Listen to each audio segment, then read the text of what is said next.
Bonsoir, mesdames et messieurs, honorables invités. J'ai l'insigne honneur, mais aussi la lourde charge de modérer donc le dernier panel de cette conférence dynamique, palpitante, avec un thème hautement transversal à toutes les thématiques déjà abordées au cours de cette journée, la transformation numérique et ses implications sur la performance et la gouvernance de l'administration publique.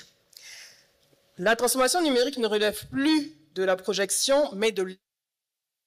Elle redéfinit les fondements même de la gouvernance publique.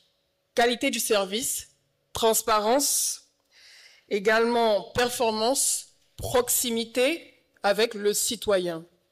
Pourtant, une question demeure essentielle. Le numérique améliore-t-il réellement l'efficacité de l'administration ou n'est-il qu'un vernis technologique? C'est cette interrogation stratégique que nous allons explorer cet après-midi, en cette fin de journée, avec des experts qui sont au cœur de l'écosystème.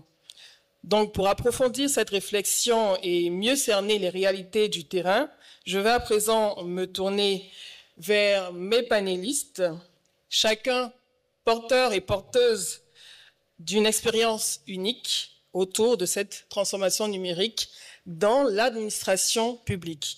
J'accueille tout d'abord Monsieur Olivier Avoy, directeur général de la transition numérique et de la digitalisation, qui représente donc le ministre, M. Khalil Konaté, qui n'a pas pu être avec nous, porté par une vision ambitieuse, sous le contrôle donc de M. le ministre. Il pilote les grandes réformes numériques de l'État de Côte d'Ivoire, notamment autour de la cybersécurité, de l'intelligence artificielle et de l'inclusion numérique.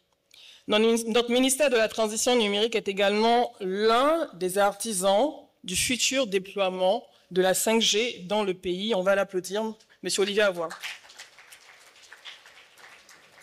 J'accueille ensuite son Excellence, Madame Jessica Ba, qui est ambassadrice des États-Unis en Côte d'Ivoire.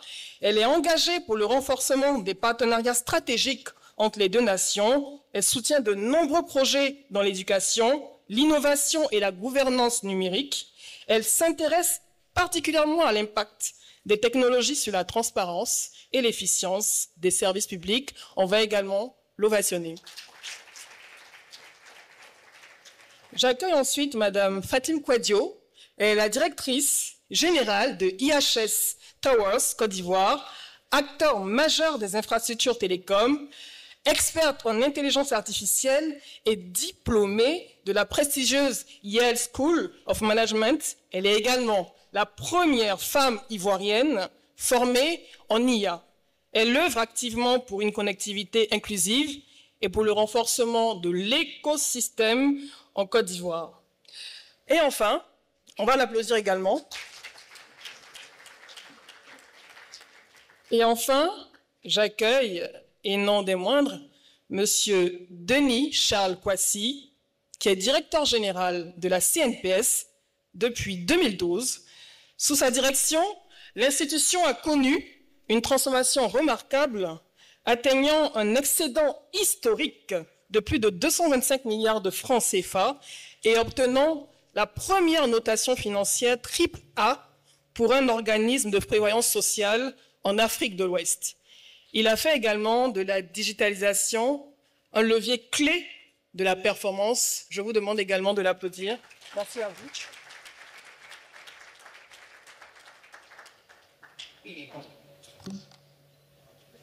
Alors, je pense qu'avec Soraya, j'ai 1h15 d'entretien avec mes distingués panélistes.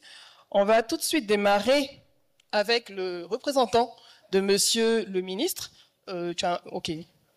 Monsieur Avoy.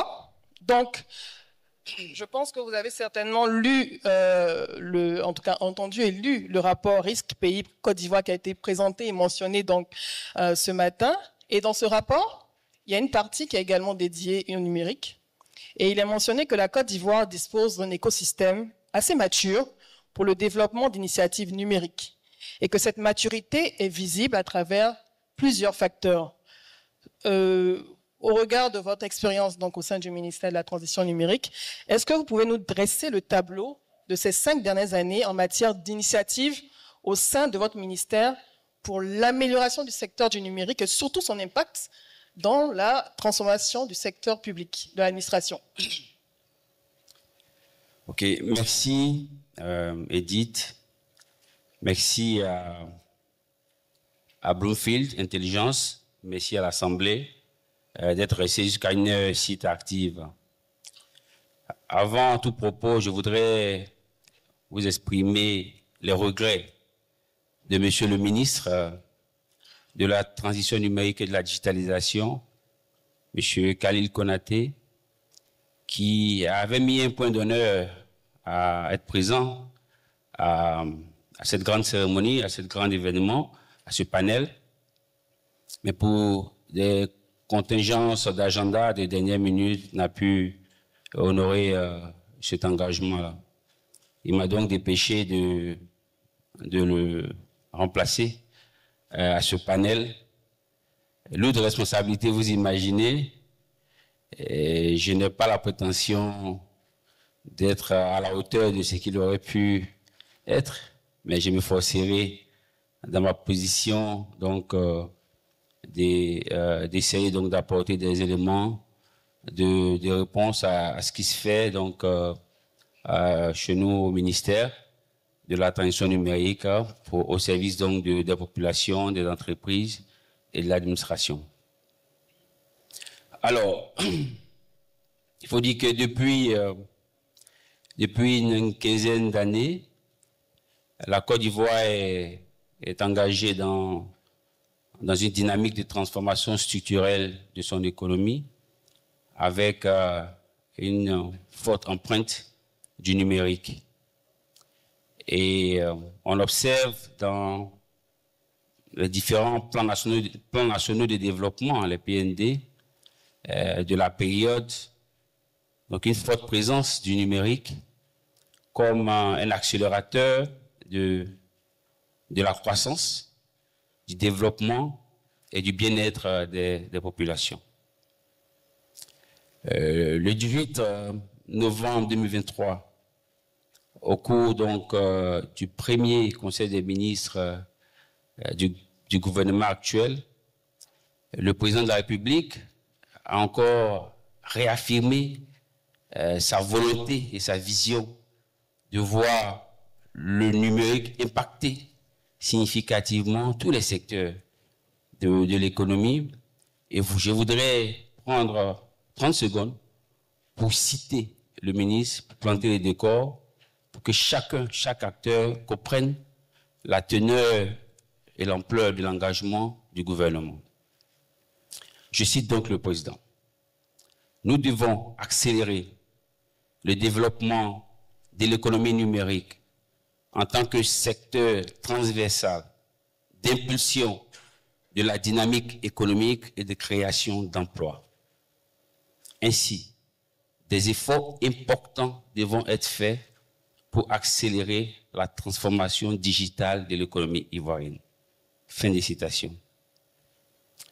La Côte d'Ivoire, j'ai envie de dire, a beaucoup de chance de bénéficier d'un soutien au sommet de l'État pour des questions du numérique. Et il faut savoir que le premier levier d'une transition numérique réussie, c'est la volonté politique. Et nous l'avons, cette volonté politique-là. Et donc, fort de cette volonté politique, Monsieur le ministre Khalil Konaté a donc entrepris plusieurs chantiers. Et a lancé plusieurs appels. Le premier appel fondamental qu'il lance, c'est celui de la collaboration, c'est celui de la co-construction.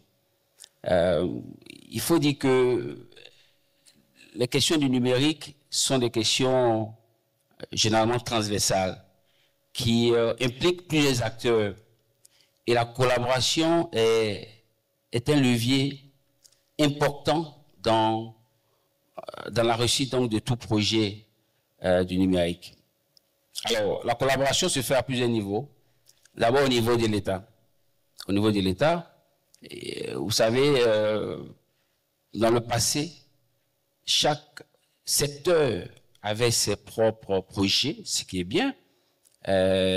Si bien qu'aujourd'hui, nous avons, par exemple, plusieurs infrastructures qui sont éparses réparties entre différentes administrations.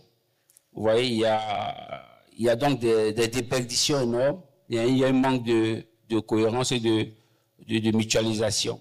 Voilà pourquoi nous appelons donc à cette collaboration au niveau étatique pour pouvoir avoir une certaine convergence dans les actions, pour mieux les coordonner, éviter les déperditions, optimiser les ressources et maximiser l'impact. Secondo, nous appelons aussi la collaboration entre le gouvernement et le secteur privé, entre le gouvernement et les PTF, donc les partenaires techniques et financiers, et aussi avec les populations qui sont à la fin de la journée, donc celles pour qui nous travaillons et celles qui consomment ces différentes solutions que nous allons mettre à leur disposition. Alors, plusieurs chantiers donc ont été engagés en termes d'infrastructure déjà, parce que pour pouvoir améliorer, vous avez parlé de gouvernance dans l'administration, de modernisation de l'administration, pour améliorer donc les services, la modernisation de l'administration, il faut déjà que l'Internet puisse, je veux dire, avoir un bon maillage, une bonne couverture sur le terrain. Donc, il y a ce projet donc de fibre optique que nous avons, qui donc est en train d'être étendu sur le territoire. Nous étions à hauteur de 5 000 et là nous envisageons d'aller jusqu'à 15 000, mais surtout avoir donc ce qu'on appelle les last mile pour pouvoir connecter les différentes administrations dans toutes les régions, dans toutes les villes. Donc c'est un projet majeur pour le gouvernement qui est en cours de mise en œuvre. Quand je dis la fibre optique, je pense aussi à la couverture donc des zones rurales, des zones reculées, on va dire. L'administration est répandue sur toute l'étendue du territoire et donc évidemment aucune zone ne doit être délaissée. Alors, quand on parle du transport de l'internet, il faut parler aussi d'autres infrastructures, donc telles que des data centers pour pouvoir sauvegarder nos données. Tout à l'heure, j'ai dit que nous avons des mini data centers dans différentes administrations. Donc, nous sommes en train de mettre en œuvre un data center national, déjà qui va réunir de façon logique les data centers existants et qui va servir donc de zone de sauvegarde de toutes ces données que nous allons collecter pour pouvoir justement mettre en œuvre notre politique d'IA, notre stratégie nationale d'intelligence artificielle que nous venons donc de lancer, couplée à celle de la gouvernance des données. Donc, il y a ce projet data center qui est en cours. Chose importante aussi dans l'administration, il faut noter que nous avons aujourd'hui un grand projet de développement de compétences donc des agents de l'État, des fonctionnaires. C'est vrai que beaucoup de choses étaient déjà faites en termes d'e-gouv. Nous sommes passés en 2020 d'un indice EGDI, donc c'est l'indice qui mesure la maturité digitale gouvernementale, de 0,22 à 0,55 en 2023, parce que justement, de plus en plus de fonctionnaires ont accès à l'outil Gouv, utilisent les outils numériques pour les prestations donc qu'on fournit aux populations. Mais nous allons renforcer cela déjà à travers plus d'équipements dans l'administration, à travers des formations qui se font déjà. Chaque année, nous parcourons la Côte d'Ivoire dans différentes régions pour former les fonctionnaires à différents types de modules. Et nous allons le poursuivre toujours donc pour renforcer renforcer donc cet état de fait-là. Et dernier point avant peut-être pour ne pas mobiliser la parole, dernier point concernant donc concernant l'administration, je voudrais dire que nous avons ce qu'on appelait alors je vais plutôt parler de la sécurité de nos infrastructures critiques. On a des infrastructures qui sont en place. Et vous savez qu'aujourd'hui, avec l'intelligence artificielle, les menaces sont devenues plus sophistiquées. Parce que elles embarquent des solutions d'IA. Et donc, justement, la réponse doit être aussi plus robuste. Et dans ce sens, l'État a récemment pris un décret pour créer donc une agence qu'on appelle l'ANSSI, l'Agence nationale de sécurité des systèmes d'information, qui vient donc aider à sécuriser toutes nos infrastructures et toutes nos plateformes pour permettre justement à ce que les services que nous mettons en œuvre soient sécurisés à travers des actions bien coordonnées. Et dans ce sens-là, le ministère de la Transition numérique, parlant donc de collaboration, a mis en œuvre, a lancé récemment un service public qui est celui donc du certificat de nationalité, qui aujourd'hui peut être demandé, obtenu en ligne de façon hyper sécurisée à travers plusieurs protocoles de sécurité qui sont mis en place. Et tout cela est encadré donc par les activités de l'ANSSI. Et voyez-vous comment l'État collabore avec donc ses propres entités et avec le secteur privé, les PTF et les populations. C'est l'assurance donc d'une transition numérique réussie. Je vais m'arrêter là et peut-être on va développer d'autres points. Ouais. Merci beaucoup, Monsieur Avoua. On constate donc qu'il y a une certaine maturité avec toutes les initiatives que vous venez de citer, les actions qui sont menées. Également, on voit que vous ne fonctionnez pas en silo avec les différents autres ministères comme le ministère de la Justice. On voit également que, par exemple, le Trésor a digitalisé ses process de paiement. Beaucoup de choses ont été faites et on peut le constater à travers donc le développement même du réseau, de la bande passante, la fibre optique et le fait que les populations et les usagers ont la possibilité donc de faire la demande et d'accéder à leurs services administratifs via donc toutes ces plateformes digitales qui ont été mises en place et qui permettent à cet écosystème d'être assez dynamique. Merci beaucoup. Monsieur le directeur général de la CNPS, j'ai mentionné dès le départ, à l'entame donc de mes propos, la performance exceptionnelle réalisée donc par votre institution, un excédent de 225 milliards de francs CFA. Dans quelle mesure la digitalisation de vos services a-t-elle contribué à cette performance financière? Et surtout, quels sont les plans pour renforcer davantage cette transformation numérique au sein de votre institution? Merci.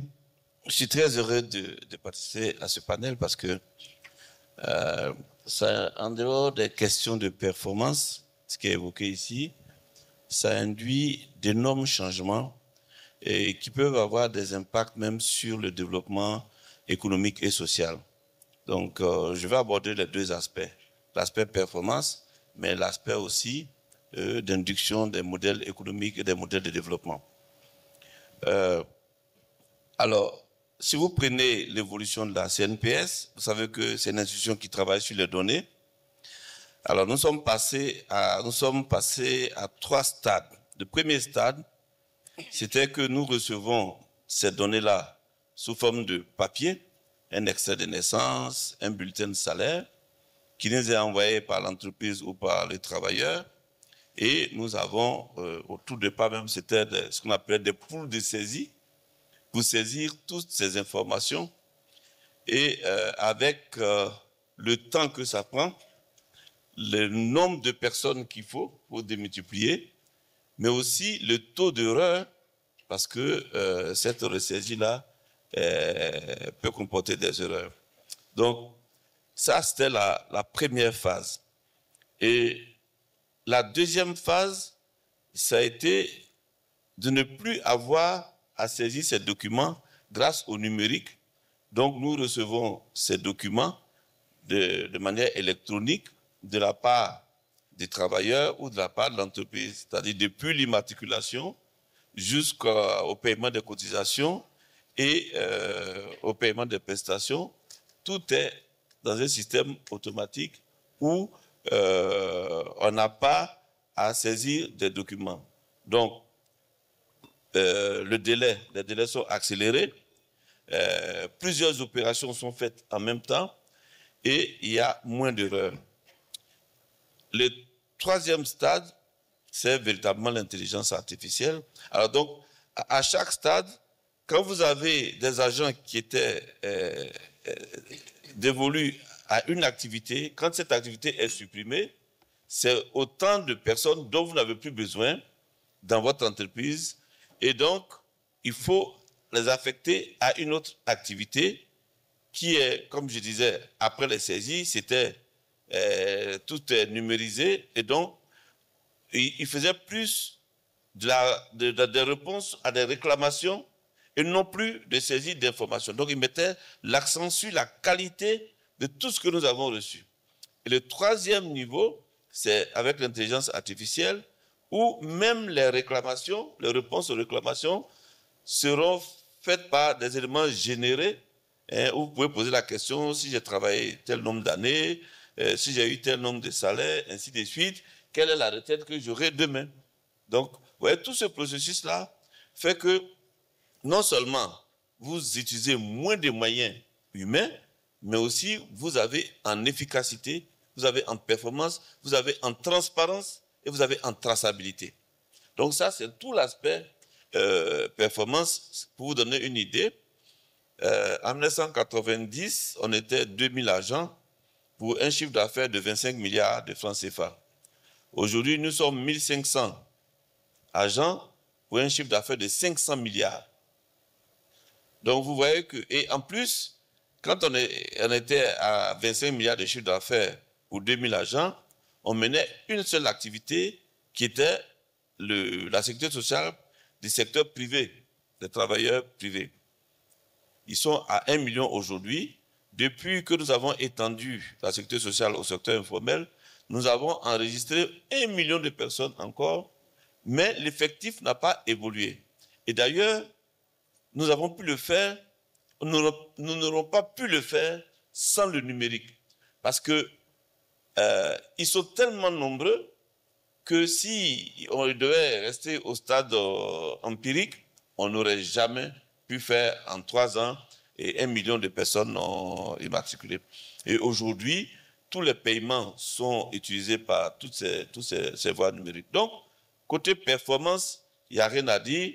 Quand vous voyez que, et là, on a les travailleurs indépendants, on est en train de mettre en place l'assurance chômage, on est en train de mettre en place d'autres prestations pour lesquelles on n'aura pas besoin d'accroître nos effectifs.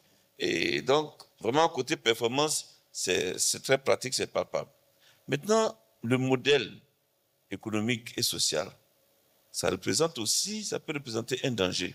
Qu'est-ce que nous avons perçu? Nous avons perçu que, au fur et à mesure, les entreprises vont réduire leurs effectifs, mais les chiffres d'affaires et les bénéfices, eux, ils ne vont pas être réduits, ils vont au contraire augmenter. Alors que le financement de la sécurité sociale est basé sur le travail, donc sur les salaires. Et donc, si vous avez moins de travailleurs, vous payez moins de salaires et donc vous recevez moins d'argent.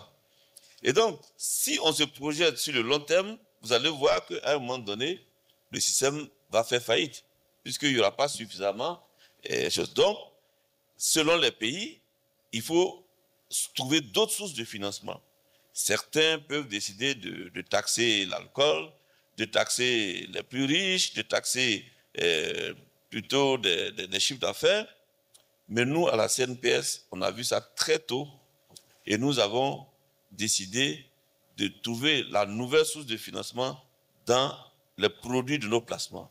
C'est ce qui a fait que la CNPS, pour revenir à ce que vous disiez, on a investi nos excédents et aujourd'hui, toutes nos charges de fonctionnement sont payées, en fait, excusez-moi, la masse salariale, toute la masse salariale, les charges de personnel sont payées à 180% par les produits de placement. Et quand on ajoute à la masse salariale toutes les autres charges de fonctionnement, nous sommes à 78% de couverture. Et même quand on compare nos produits de placement à nos prestations, nous sommes à 25% de couverture de ces prestations par des produits de placement. Et quand on se projette, parce qu'il faut se projeter, l'évolution, c'est ça. Vous vous projetez, vous savez ce qui va se passer dans 20 ans, dans 30 ans, et vous mettez en place des politiques, des stratégies aujourd'hui pour être au rendez-vous vivant. Alors, donc, aujourd'hui, c'est 25% qui sont couverts, des prestations qui sont couvertes par les produits financiers. Dans nos projections, on va atteindre 50% en 2050, et en 2030, pardon, et en 2050, les produits financiers vont payer l'ensemble des prestations. Donc, on peut aller à fond dans le numérique, hein, sans qu'on ait peur, tout le pays, toute la CNPS, sans qu'on ait peur de ce risque qui est le financement de la sécurité sociale, puisque les salaires vont s'harmoniser et les cotisations vont s'harmoniser. Voilà un peu ce que je peux dire dans cette question du numérique qui a l'air très simple et on pense qu'à la performance, mais ça peut remettre en cause beaucoup de choses et sur le plan économique et social. C'est impressionnant, je veux dire, toute cette stratégie qui a été mise en place, cette anticipation aussi, parce que je pense que vous avez été visionnaire de comprendre les mutations qui allaient s'opérer. À la recherche de performance, vous avez intégré donc cette transformation numérique, mais au-delà de ça, vous avez anticipé les changements sociaux qui pouvaient être opérés et qui pouvaient avoir des conséquences. Quand vous parlez du fait que les placements représentent plus de 100% de la couverture et tout, on se rend compte effectivement que la transformation numérique que vous avez réussi à opérer au sein de votre institution est un succès, est une réalité. Et moi, ma question, c'est de savoir, est-ce qu'il n'y a pas eu une résistance au changement? Certainement, il y en a eu. Et comment vous avez réussi, parce qu'on parle d'humains, on parle de personnes qui ont des métiers, qui n'ont pas été formées pour s'adapter au numérique. Et en général, la résistance au changement peut être difficile, en fait, pour un dirigeant, pour un administrateur. Comment vous avez réussi à passer ce cap? Alors, en général, les changements ne se font pas brutalement. C'est progressif. Qu'est-ce qu'on fait? On fait en sorte que chaque année, on a un budget qui encourage les départs volontaires. Voilà. Ça peut être de 4 milliards, 5 milliards, avec des avantages très intéressants. Ils peuvent partir, on paye les droits légaux et on paye par exemple 20 mois ou 24 mois ou 30 mois de salaire pour que les personnes qui ne peuvent plus suivre le train puissent aller tranquillement de l'entreprise en ayant un capital peut-être pour exercer une activité. Donc, puisque c'est chaque année qu'on a ces budgets, ça veut dire que chaque année, on a bon an mal an une vingtaine, une trentaine de personnes qui se disent « je ne peux plus suivre l'évolution » et donc j'adhère au plan de départ. Et au fur et à mesure, on intègre des nouvelles générations qui elles-mêmes sont nées dans le numérique. Et donc, voilà comment on gère un peu cette transition. Et on le fait pour le numérique, mais on le fait aussi, par exemple, pour l'anglais. Aujourd'hui, quand vous sortez de la zone francophone, c'est fini, vous ne pouvez même plus vous exprimer. Donc, on fait en sorte que les nouvelles recrues, l'anglais, soit une option importante. Donc, c'est des transitions qui se font en douceur, mais bien programmées et bien planifiées. Chapeau, merci beaucoup. Excellence, vous avez effectué une récente visite à Bouaké vous avez exprimé votre admiration pour la transformation numérique de la ville. Quel type de partenariat les États-Unis envisagent-ils pour soutenir la digitalisation des administrations publiques ivoiriennes, notamment en matière de cybersécurité, parce que c'est l'un des enjeux principaux, et de formation technique? Merci beaucoup. Tout d'abord, comme notre collègue a dit, c'est quand on parle de le monde digital, on parle d'anglais. So maybe I should do my remarks in English. On peut le faire soit en français et aussi en anglais. Mais je crois que tout d'abord, je voudrais dire que les États-Unis sont fiers d'accompagner la Côte d'Ivoire dans la transition numérique. Et quand on parle de la numérique, en fait, c'est la souveraineté digitale aussi. Et on ne peut pas parler du secteur public sans parler du secteur privé. La technologie que nous utilisons, c'est créée par, la plupart, ce sont les entreprises américaines et c'est le secteur privé. Et absolument, il y avait une facilitation, un soutien du gouvernement. Mais le rôle du gouvernement, quand on pense de la transformation digitale ou la numérisation, c'est d'encourager le secteur privé, d'encourager les jeunes et les pas trop jeunes aussi, parce que c'est pas seulement une fonction de l'âge. En fait, c'est l'esprit. Et c'est soit si on a 7 ans ou 77 ans, c'est l'esprit. Et ce qui est extraordinaire avec la technologie, que ça donne l'occasion pour chaque personne de participer. Ça donne une démocratie digitale, en fait. So, c'est vraiment un miracle. Ça peut être un miracle, mais c'est la façon que c'est utilisé. Les États-Unis comptent à continuer à accompagner la Côte d'Ivoire. Nous avons signé un accord ensemble l'année dernière pour approfondir notre commerce et nos investissements ensemble. Et la transformation digitale, c'est la plus grande priorité pour nous. Il y a aussi l'agriculture, l'infrastructure et l'industrie. Mais quand et nos collègues ont dit, quand on parle de la technologie, c'est quelque chose qui est transversal.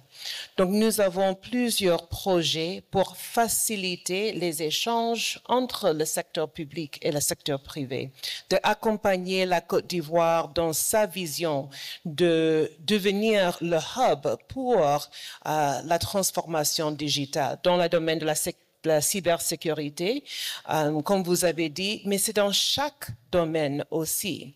Et la cybersécurité, c'est très important parce qu'aujourd'hui, la plus grande richesse, c'est la donnée. Ce sont les données.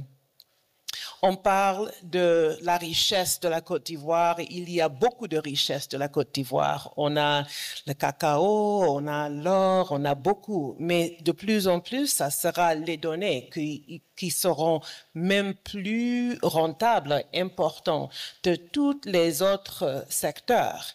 Et est-ce que la Côte d'Ivoire est prête pour ce moment? Avec le CNPS, cet exemple, c'est vrai qu'on a un exemple ici d'une organisation qui a utilisé cette technologie, mais c'est la technologie qui vient avec une vision. Et je voudrais vraiment féliciter nos collègues qui sont ici parce que vous représentez la vision de la Côte d'Ivoire, pas seulement pour aujourd'hui, mais vraiment pour l'avenir. Parce que ça nécessite un changement de culture aussi. J'avais le plaisir d'accompagner une délégation des Ivoiriens l'année dernière au Silicon Valley. Et nous avons vu que c'était une culture extraordinaire et complètement différente.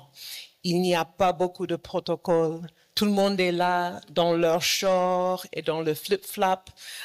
Il y a les chiens qui courent un peu partout. Il y a les CEO qui sont assis à côté des jeunes, des stagiaires quelquefois, mais ce sont des environnements où la brillance, où l'intelligence, où les idées gagnent. Et c'est ça la culture qu'on a vue et c'est ça ce qu'on voit ici en Côte d'Ivoire. Et c'est notre mission. Bien sûr, c'est les infrastructures, c'est les entreprises américaines qui ont les meilleures technologies, les meilleures innovations pour accompagner la Côte d'Ivoire et qui sont prêts. Et ils sont déjà là. Ils sont déjà là pour travailler avec les organisations, avec le gouvernement. Nous avons des échanges continus avec les projets que nous sommes en train d'élargir ensemble. Mais c'est pour faciliter le rôle du secteur privé. Même, je voudrais aussi dire que nous ne pouvons pas parler de l'éducation. Et quand nous parlons de l'éducation et le numérique, il y a aussi un changement de paradigme qui est important. On n'a pas besoin nécessairement de s'asseoir dans les classes de 30 personnes, 60 personnes ou même plus, où on a une personne devant.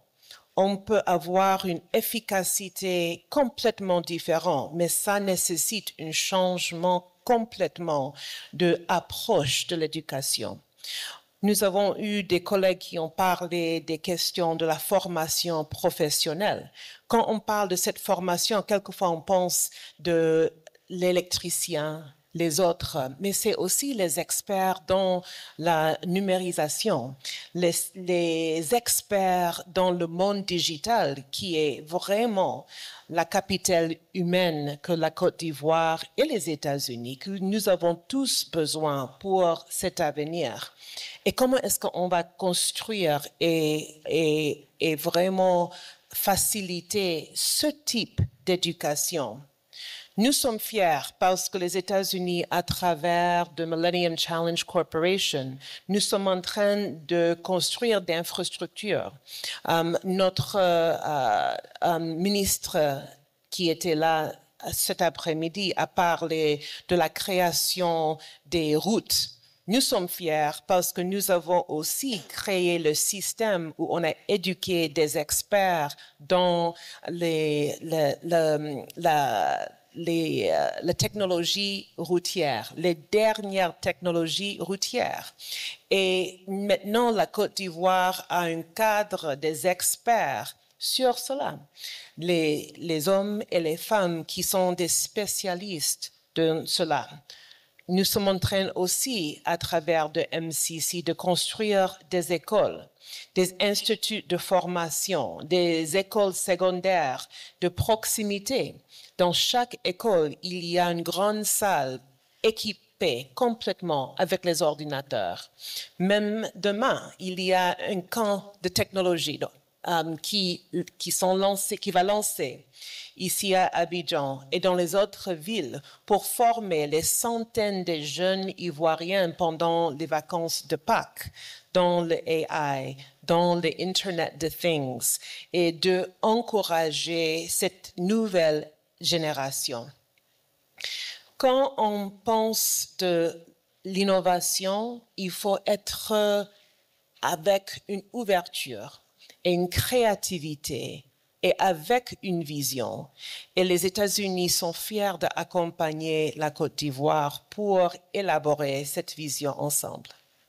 Merci beaucoup, Excellence. L'avenir s'annonce radieux dans cette collaboration entre les États-Unis et la Côte d'Ivoire pour le développement donc du secteur du numérique. On voit tous ces échanges qui ont lieu, ces voyages de découverte, d'inspiration, mais également toutes les actions qui sont menées en ce moment au niveau de la formation, de l'éducation, mais également de tous les programmes d'investissement dans les infrastructures pour lesquels vous nous accompagnez également, et ça fait plaisir. Je passe maintenant la parole à Madame Kouadio. En tant que première femme diplômée en intelligence artificielle de Côte d'Ivoire et récemment diplômée, comme je l'ai dit, de la Yale School of Management, comment ces différentes expertises influencent-elles la stratégie de votre entreprise, donc IHS Towers, pour améliorer donc la connectivité et soutenir la transformation numérique de l'administration publique? Merci Edith pour la question et merci à Stan et à Bloomfield Intelligence pour ce panel qui, je pense, replace vraiment le sujet de la numérisation au centre des débats. On est passé en fin de journée, mais je pense qu'on aurait dû passer au début parce qu'on est un sujet vraiment transversal à l'accomplissement de tous ces objectifs-là qu'on a énoncés depuis le début de la journée. Donc, pour revenir à ta question, Edith, je pense que mon parcours, on va dire un peu inhabituel, management un peu technologique, m'a permis d'avoir cette double vision. Donc, j'ai cette connaissance de la technologie, de ce qu'elle peut accomplir, mais j'ai aussi cette vision stratégique. Et avec mon petit côté ressources humaines et humain, j'essaie toujours de voir comment est-ce que cette innovation technologique peut améliorer les conditions de vie des citoyens. Et c'est cette vision que j'essaie d'appliquer au niveau de IHS Towers. On a parlé d'intelligence artificielle depuis ce matin. On a vu comment est-ce qu'elle peut contribuer à anticiper les besoins des citoyens, comme l'exemple très éloquent de la CNPS. Plus on a d'informations et plus on peut développer des technologies performantes qui réussissent à vraiment anticiper et pas être dans la réaction. On peut optimiser aussi nos processus de gestion et on peut aussi personnaliser tous nos services aux besoins spécifiques de nos populations.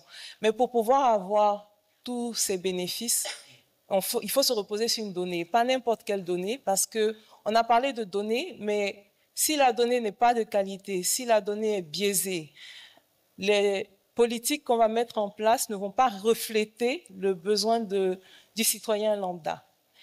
Et j'ai compris que tout ça doit se reposer sur une accessibilité égalitaire aux services numériques. Et c'est là où tout mon rôle, en fait, dans IHS prend son sens, c'est que je n'ai de cesse d'essayer de développer des solutions innovantes pour nous assurer que tous les citoyens ont un accès égalitaire à tous ces services numériques-là qui sont développés. Et je profite pour saluer vraiment toutes les initiatives du ministère de la Digitalisation, qui est de plus en plus proche de nous, les acteurs, qui nous écoutent. Mais nous aussi, on leur remonte aussi ce besoin-là de pouvoir nous accompagner dans cette démarche de démocratisation des infrastructures numériques. Parce qu'on a bien compris que la donnée repose sur la connectivité. Et pour avoir cette connectivité, il faut un investissement considérable, surtout dans les zones reculées. Et il faut nous permettre de ne pas mettre la performance économique en avant lorsqu'on analyse le bien fondé de se positionner dans tel ou tel secteur. Et là, ça part sur un débat beaucoup plus profond de comment est-ce qu'il nous accompagne de manière à ce que sur les zones reculées, on puisse peut-être bénéficier. Là, je profite de vos yeux pour bénéficier de, je sais pas, d'exemptions d'impôts, etc., pour vraiment nous permettre... Incitation fiscale. Voilà, pourquoi pas. Voilà, pour pouvoir nous permettre vraiment de faire ces investissements nécessaires. Mais pour moi, si les services numériques ne sont pas accessibles à tout le monde, on va accentuer cette fracture sociale. Et c'est, selon moi, ce n'est pas ce à quoi la numérisation doit servir. Pour moi, digitaliser, c'est pas moderniser seulement, c'est vraiment d'avoir cette vision humaine et d'avoir cette vision plus égalitaire dans la société. Donc, pour revenir à ta question, donc, avec toute cette compréhension que j'ai de par mon parcours, de l'importance du numérique et de tout ce qu'elle peut apporter à nos citoyens, je ne fais pas que mettre des tours de la fibre optique, je pense connectivité, je pense à comment est-ce que ces populations-là, dans les collectivités où nous sommes, parce que nous sommes sur toutes les régions de la Côte d'Ivoire, nous avons plus de 3000 sites en gestion, comment est-ce qu'on peut permettre à ces collectivités-là de profiter pleinement de tous ces avantages-là, de cet accès au numérique peut avoir. Donc, on va dans certaines régions, on va faire des IT labs pour leur permettre d'apprendre à utiliser l'outil informatique. On va faire des formations à l'alphabétisation numérique parce qu'aujourd'hui, on dit les plus gros analphabètes, c'est ceux qui ne savent pas utiliser le numérique. Donc, on a toutes ces actions combinée de démocratisation, on va dire, de l'outil numérique que j'essaie d'associer vraiment à notre logique d'expansion. Ça, en sus de densifier la couverture du réseau et de fournir à nos opérateurs un service et une bonne disponibilité de leurs infrastructures malgré les aléas qu'on peut avoir côté énergie et côté tout ce qu'on a comme, on va dire, contraintes territoriales. Donc, en gros, c'est...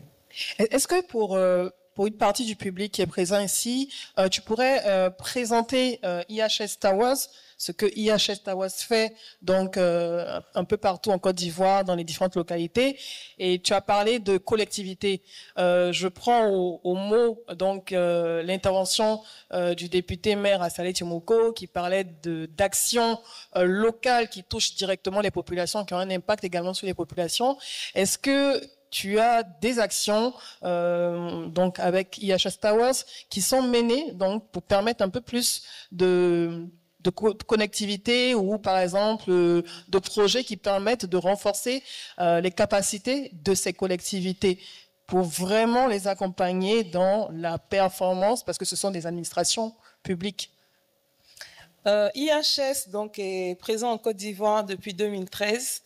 Ce que nous faisons, c'est de fournir aux opérateurs une infrastructure digitalisée et, on va dire, mutualisée pour pouvoir avoir une disponibilité de leurs services supérieurs.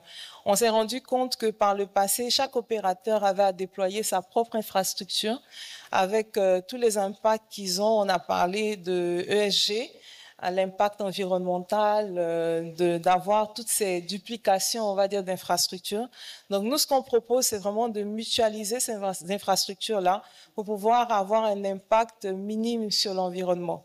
Donc, depuis 2013, on se vante de pouvoir avoir offert à nos opérateurs une disponibilité supérieure à 99,5% depuis tous ces mois, malgré l'instabilité, on va dire, du réseau électrique et de toutes les contraintes qu'on a reçues.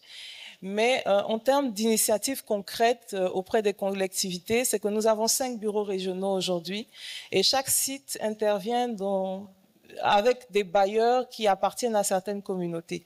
Donc, ce qu'on essaie de faire dans la mesure du possible, c'est partout où on est installé, d'avoir une initiative numérique, comme je l'ai mentionné plus tôt, soit de bâtir un laboratoire IT pour permettre aux élèves de certaines écoles de pouvoir se familiariser aux outils numériques.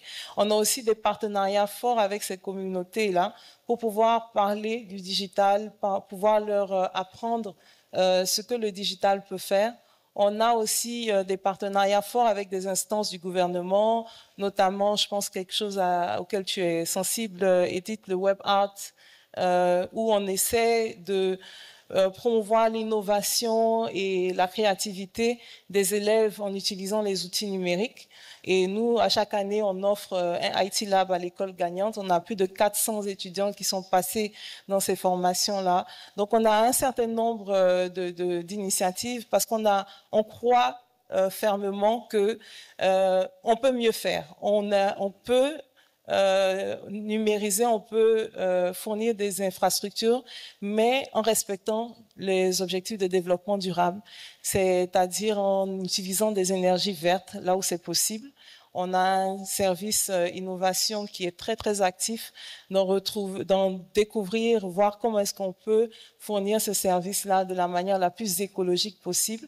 Et on est dans ce processus d'innovation continue-là, en impliquant bien sûr les startups locales et tous les talents locaux pour nous aider à trouver ces solutions innovantes-là. Merci beaucoup, merci pour ce partage d'expérience. On voit qu'il y a beaucoup d'actions qui sont faites et l'impact également donc de IHS Towers dans ces différentes localités et collectivités.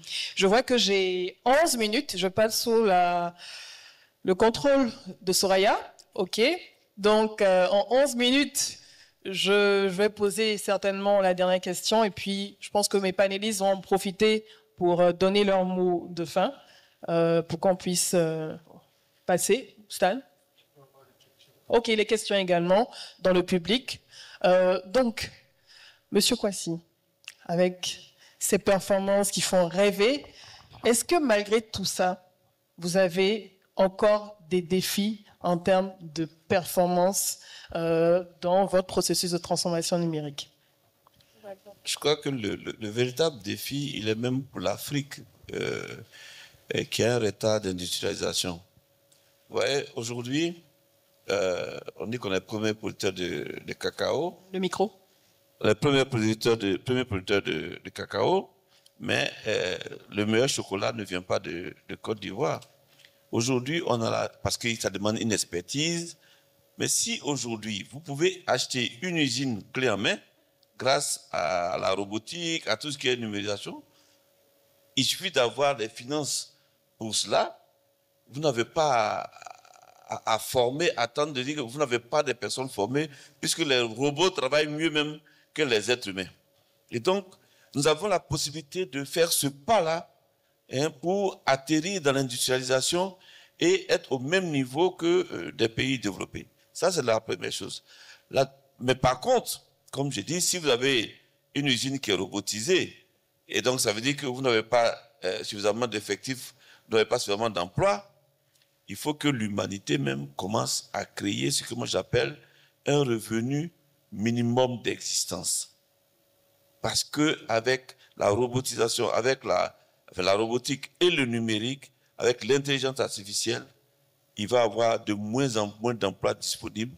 Donc, il faudrait trouver une autre forme de répartition de la richesse, parce que la richesse, elle sera toujours créée en nombre suffisant, en quantité suffisante. Mais le vrai problème qui va se poser dans 15, 20 ans, 30 ans, c'est la répartition de cette richesse par rapport entre ceux qui travaillent et ceux qui ne travaillent pas. Et là, comme je dis, c'est un enjeu mondial. Donc ça veut dire que c'est une opportunité pour nous d'avancer, de rattraper du retard, mais en même temps, il faut savoir qu'il y a des transformations économiques et sociales derrière. Il va falloir gérer ça aussi. Il y a des chocs qui arrivent. Voilà, c'est ça. Merci beaucoup. Olivier? Oui, Edith, alors je voudrais ne pas dramatiser la transformation numérique et son impact sur l'économie. Ce que M. Kwasi essaie de vous faire comprendre, c'est qu'il faut se préparer à l'avenir. Il faut être embarqué dans des connaissances numériques pour ne pas rater le coach. Parce qu'il y aura l'IA, et l'IA aura, c'est vrai, de grosses répercussions, mais l'IA ne va pas tuer l'emploi. L'IA va peut-être permettre une reconversion dans d'autres emplois qui vont être peut-être plus orientés numériques. Donc, n'ayons pas peur du numérique. Ça ne va pas nous prendre nos emplois. Au contraire, ça va nous permettre d'explorer d'autres horizons et puis d'être plus compétents dans d'autres secteurs. Alors, ceci dit, je voudrais rapidement, en une minute, puisque on en a beaucoup parlé, le secteur privé. C'est vrai que le secteur privé, c'est le moteur de la croissance. Et au ministère de la Transition numérique, nous faisons un point d'honneur, justement, à aider, à soutenir le secteur privé, notamment celui du numérique qui vient avec des solutions. Quand on parle du secteur privé, c'est vraiment tous les acteurs qui vont nous proposer des solutions adaptées à nos réalités locales et qui vont permettre d'impacter significativement notre économie, notre bien-être et notre environnement. Ça va être les startups, ça va être les entreprises. Et justement, pour les entreprises, il y a beaucoup de facilités qui sont mises en place par l'État de Côte d'Ivoire pour les accompagner. Déjà, l'accès au marché public, c'est un minimum d'un tiers qui est réservé aux entreprises publiques, privées locales, pour les marchés publics. Donc, ces entreprises-là, locales, doivent pouvoir s'organiser, se mettre en GIE et puis profiter de ces choses-là. On a aussi de ces avantages-là. On a aussi justement la loi sur la promotion des startups numériques qui vient soutenir l'écosystème des startups, favoriser l'innovation et donc permettre à nos startups donc de devenir des unicorns, comme on en voit aux États-Unis quand on y était avec Madame l'ambassadeur l'année dernière. Alors pour moi, je ne parlerai pas en termes de défis, mais je parlerai plutôt en termes de rêves. Je rêve. J'ai un rêve à moyen terme et un rêve à long terme. Moyen terme, horizon 2026-27 et long terme, horizon 2030. 2026-27, je rêve de voir ma tante au village qui se rend dans un point pour demander l'extrait de naissance de son fils qui est à Abidjan. Et elle va dans le point, elle donne le numéro de téléphone de son fils et en 3 minutes, elle reçoit un papier, d'abord sur son téléphone, un PDF et l'agent qui lui tend l'extrait de naissance. Et son fils qui est à Abidjan reçoit au même moment cet extrait de naissance-là. Ça, c'est le premier rêve à moyen terme.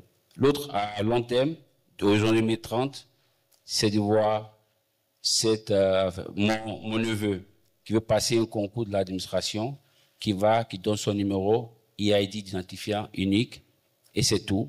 Il paye ce qu'il faut payer en ligne avec les moyens digitaux qu'on a, et tous les éléments, donc ses diplômes, son parcours, son permis, son extrait de naissance, etc., sont disponibles au niveau du service de concours, qui n'a pas besoin de lui demander ce que l'administration même produit déjà.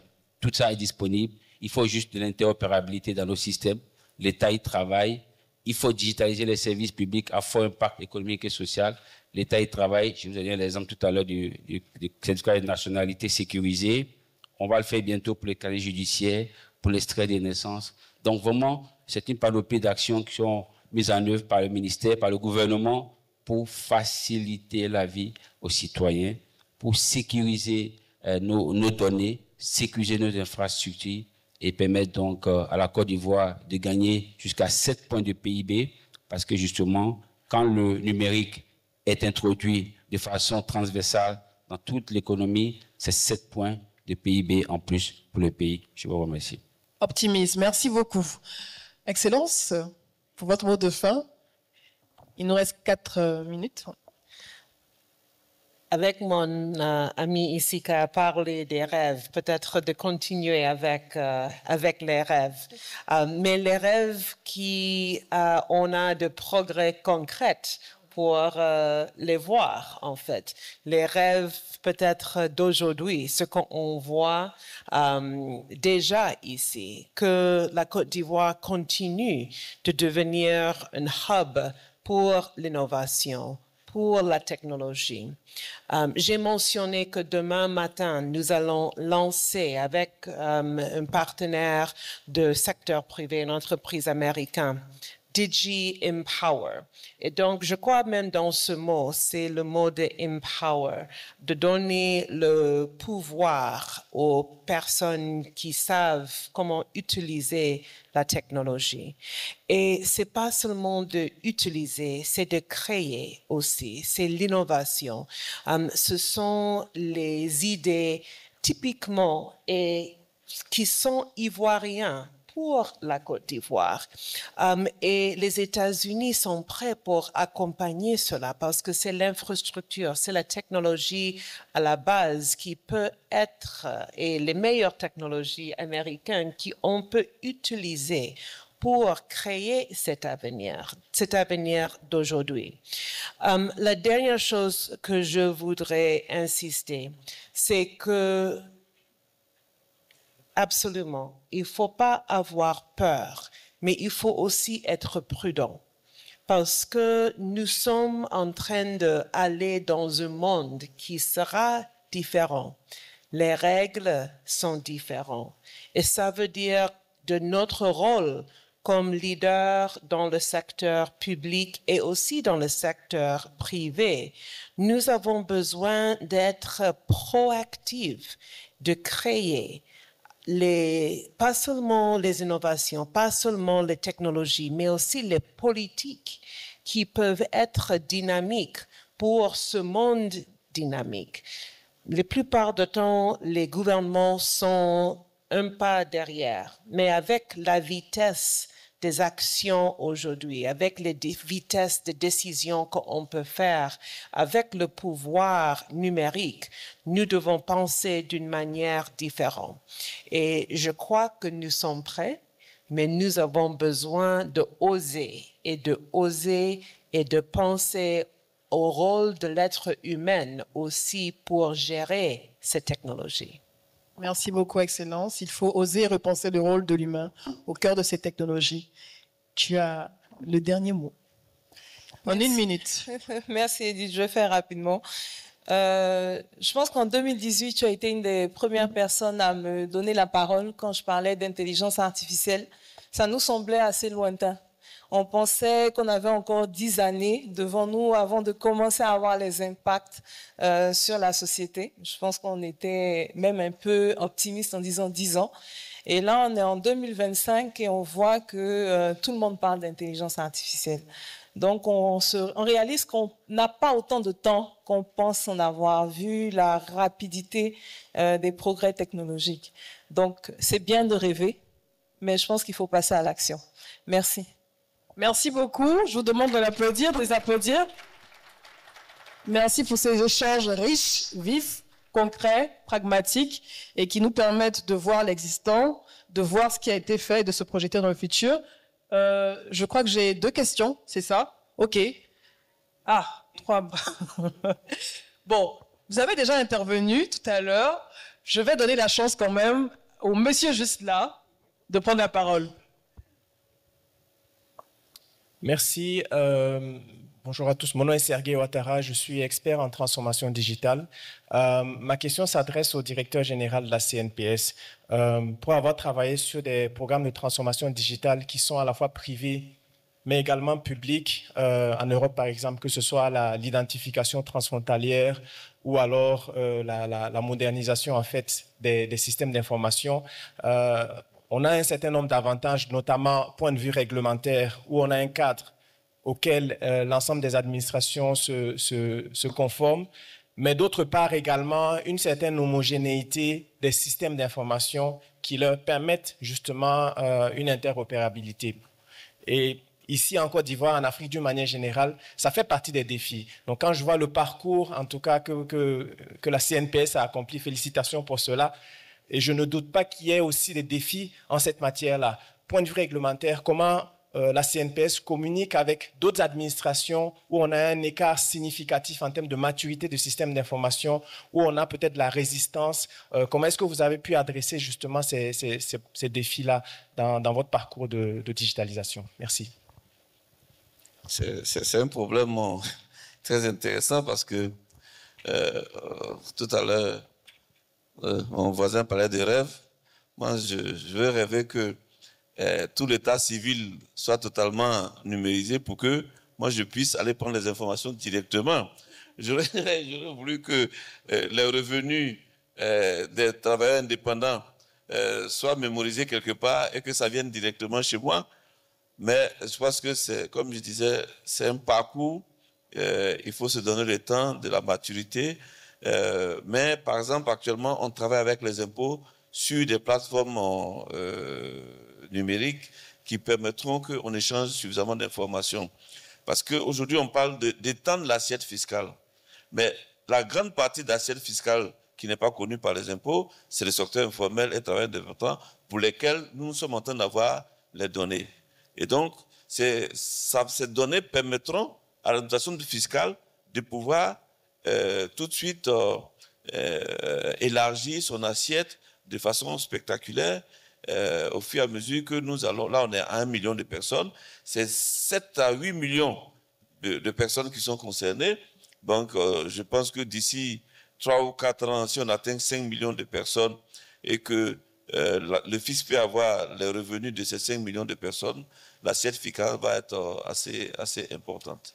Donc c'est vrai que on essaie de bousculer un peu, mais il appartient aussi, et là je m'adresse à mon voisin, à l'État de Côte d'Ivoire, de faire en sorte que tous les autres services puissent suivre pour que les échanges soient facilités. Et il y a beaucoup à gagner en la matière. Merci beaucoup. La deuxième et dernière question. Là, j'aurai la difficulté d'arbitrer. Oula. Bon, 3 maximum, 3 sous le contrôle de Soraya et de Stan. La dame, le monsieur juste derrière. Oui, vous. Oui. Il y a un micro juste à côté, rapidement. Vous avez 30 secondes pour poser votre question.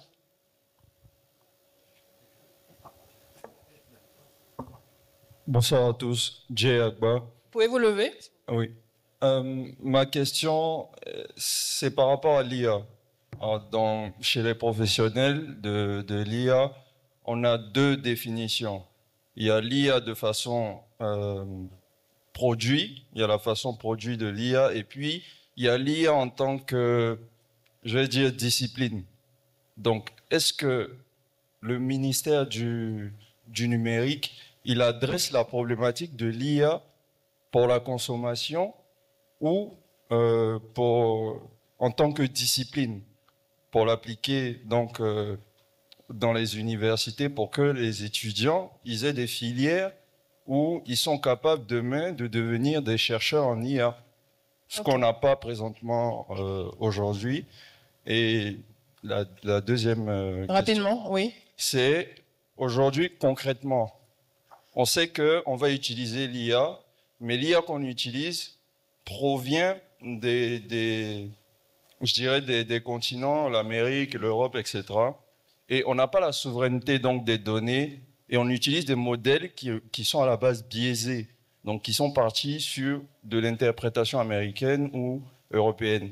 Alors comment concrètement on fait face à ça si toute notre administration aujourd'hui utilise l'IA comme outil mais ne développe pas elle-même ses propres outils d'IA. Voilà. Okay. Merci. Je pense que la question, Olivier. Oui. Et Alors, puis, Monsieur Kwasi. Alors, je vais commencer par la deuxième question. Effectivement, l'IA se nourrit des données. Et tout à l'heure, j'ai parlé de stratégie nationale de gouvernance des données. Nous avons eu conscience du fait que, justement, la Côte d'Ivoire n'avait pas de données structurées, qualifiées, organisées, entraînées, etc. Donc, on a mis en place une stratégie de gouvernance de données qui va nous permettre justement de collecter ces données-là et de les sauvegarder de façon souveraine dans des data centers ici. Après, justement, il va falloir ces données-là les utiliser pour alimenter nos modèles IA propres à la Côte d'Ivoire. Donc, on va faire monter des jeunes, des professionnels en compétences dans l'IA. Okay? Nous avons des écoles ici qui sont qualifiées, les ATIC, l'INPHB et beaucoup d'autres écoles qui ont commencé déjà la formation des étudiants et des professionnels donc en IA pour que ces personnes-là montent en compétences pour pouvoir justement venir avec des modèles adaptés à notre environnement. On a aussi des startups. Donc, je parlais tout à l'heure de la loi sur la promotion des startups numériques. Cette loi-là comporte plusieurs volets d'incubation, d'accompagnement, de formation et même de financement. Et on sait que tous ces éléments-là, aujourd'hui, la transition numérique ne peut pas se faire aujourd'hui sans l'IA. L'IA impacte tous les secteurs de la transition numérique. Donc, ces formations sont données pour que l'IA générative, l'IA tout court soit maîtrisée, mais surtout, pour que l'IA soit utilisée dans des cas donc d'usage prioritaire pour l'économie ivoirienne. On a défini des priorités, la santé, l'éducation, les fintech, l'agriculture et les transports. Donc c'est un choix qu'on a fait et c'est là où on va mettre l'accent dans un premier temps en termes de définition de modèles propres à la Côte d'Ivoire, développer des cas d'usage. Et on pense que avec ces priorités-là, ces secteurs prioritaires, on pourra impacter significativement notre économie parce que c'est des secteurs justement qui impactent fortement déjà l'économie ivoirienne. Donc, voilà, on est conscient de ce fait-là et on ne veut plus utiliser des IA qui viennent d'ailleurs, on veut des IA propres, entraînées avec nos données propres et ces stratégies-là sont en place. La mise en œuvre a déjà démarré et c'est pour ça que j'ai dit qu'à l'horizon 2030, ce rêve que j'ai là sera une réalité parce qu'il y a des actions concrètes qui sont menées, Fatim. Qui prépare le terrain. Ce n'est pas un rêve sans action. Merci beaucoup. Rapidement, je pense qu'on n'aura pas malheureusement de troisième question. Je vois Soraya juste à côté. Monsieur Kwasi, je pense que sa question, c'est de vous demander également, est-ce que la CNPS a développé son propre outil d'intelligence artificielle pour traiter les données, au-delà d'avoir un chatbot ou d'autres? Est-ce que vous êtes en train de développer, vous avez déjà développé votre propre outil IA en interne? C'est difficile de dire oui, parce que vous savez que c'est la recherche en Côte d'Ivoire qui doit être développée pour tout le monde, parce que chaque entité ne peut pas créer ces éléments comme ça, ce n'est pas rentable pour le pays. Même si on doit créer un financement commun pour qu'une entité puisse faire ce travail qui va être utilisé par tout le monde. Je passe sous votre contrôle. Et cette entité-là est prévue dans la stratégie nationale d'intelligence artificielle. Très bien. Donc, bientôt, vous entendrez des nouvelles concernant l'IA, concernant l'impact que l'IA pourra avoir donc, sur notre économie, sur nos vies entièrement. On pense à une IA responsable, une IA performante, une IA qui vient vraiment booster l'économie ivoirienne et faciliter la vie aux populations.